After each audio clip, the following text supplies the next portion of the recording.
Aditya Patak missing. Aditya Patak missing. Please report backstage. You're reporting? Yeah, good. Okay, so now you get to hear a little bit from me. So my name is Shloka, and you can tell by the accent that I did not grow up in India. I grew up in the US. So my parents are from India. So when I would go to school or pretty much anywhere, people would ask me, where are you from? Where are you from? And I'm like, okay, what do I say? And I say, I'm Indian. That's wrong, because I'm not Indian in this country, and I found that out growing up in Indiana. Indians are Native Americans, which you can imagine gives you a pretty confusing Thanksgiving, because you really had no part in it. Yeah, and it's even better because this is like not just, oh, we forgot, you're not Indian. No, this is a mistake we've lived with since Columbus first made it. We've never corrected it, which means every time you hear a news story, why are they putting why are they putting this particular Native American symbol on a sports team? You're offending two races there, two ethnicities, because not only is it offensive to put a person, but you're also offending us. So I'm not Indian. Okay, what am I then? I'm Asian, right? No, I'm not Asian, because Asians are Chinese and Japanese and Korean and Taiwanese, and apparently India didn't make the cut. I don't get it, because you should say East Asian or South Asian. I've literally seen on a form, when they ask what's your race, ethnicity, place of origin, they say Asian, and then the second is Asian, including the Indian subcontinent. What is that? So I'm not Asian, I'm not Indian, so what am I? Well, my name is Shloka, and my last name is Kinney, which makes me sound sort of like an exotic root vegetable or a new line of swimwear. I think that's when I'll know I've made it. Like when I see on Sports Illustrated, now we're debuting the Shloka Kinney. Covers you from head to toe. And if that doesn't work, then I can always get a deal with Starbucks and make Shloka Mocha. Heard that one my whole life. But that's the reason I love coming to MIT. One of the reasons, because there's so many Indians here and I get to hear all the classical Indian last names. Any Patels in the audience? Patels, all right, represent. Guptas? Couple, maybe. Mehtas, Shahs? Anybody?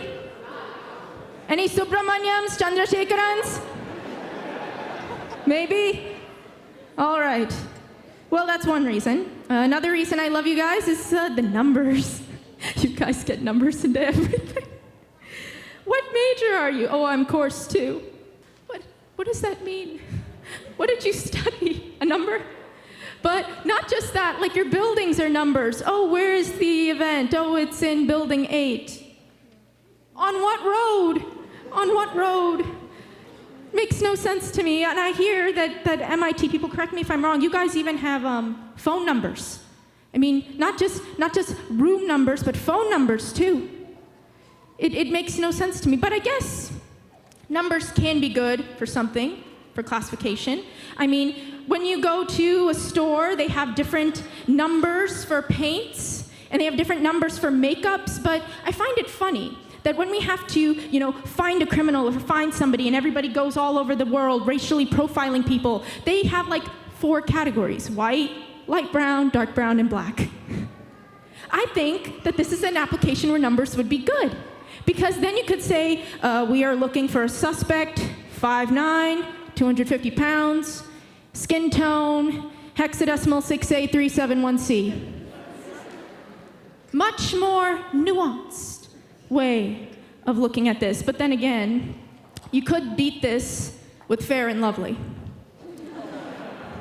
Now, for those of you who are a little bit confused, Fair and Lovely is a cream that people in India use to look lighter. Just while one half of the world's trying to look darker, the other one's looking lighter. Go figure.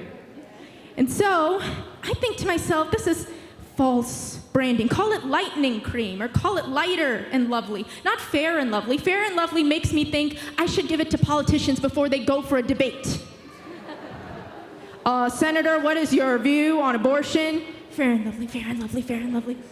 I believe that we should give everybody a fair choice to make about abortion.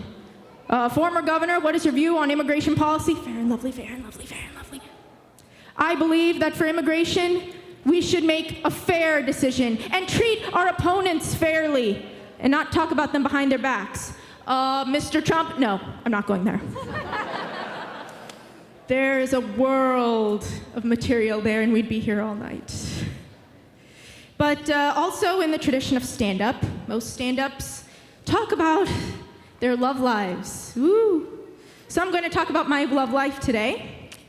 I am single.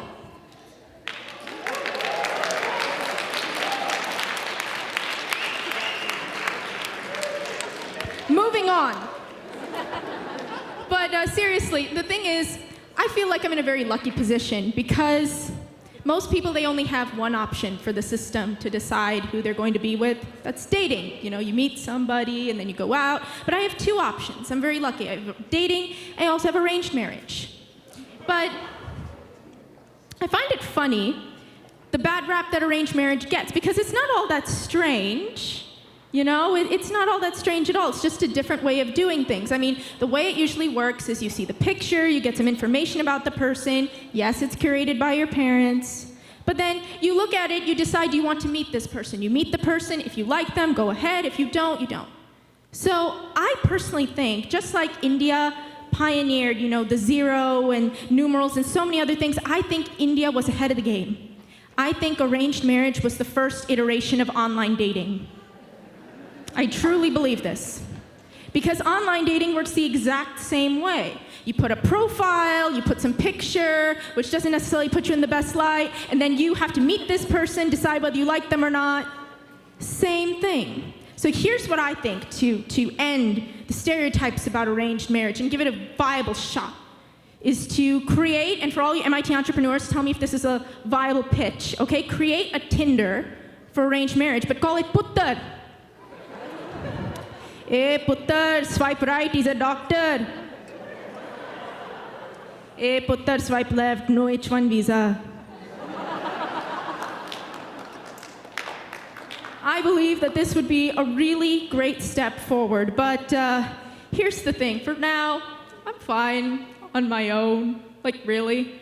I can worry about this marriage stuff later, because for the first time, I am finally in control of my life and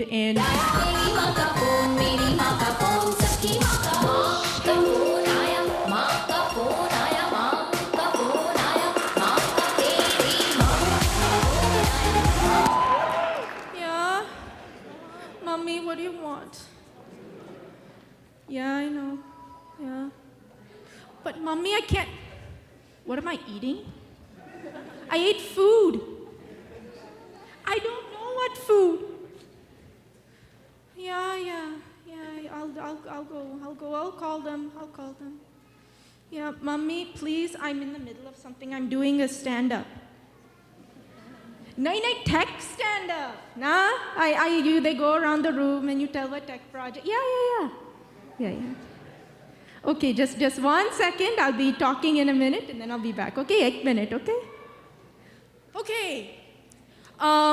Classical music has always been the inspiration for many musical composers.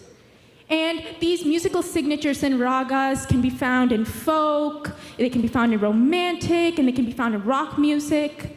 And they bring evocative themes of joy and tranquility, grief,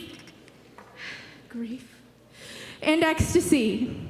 And our next group will be looking at Indian songs, recent Indian songs, that take inspiration from Indian classical ragas. So put your hands together for Washing Pada Nima, a raga saga.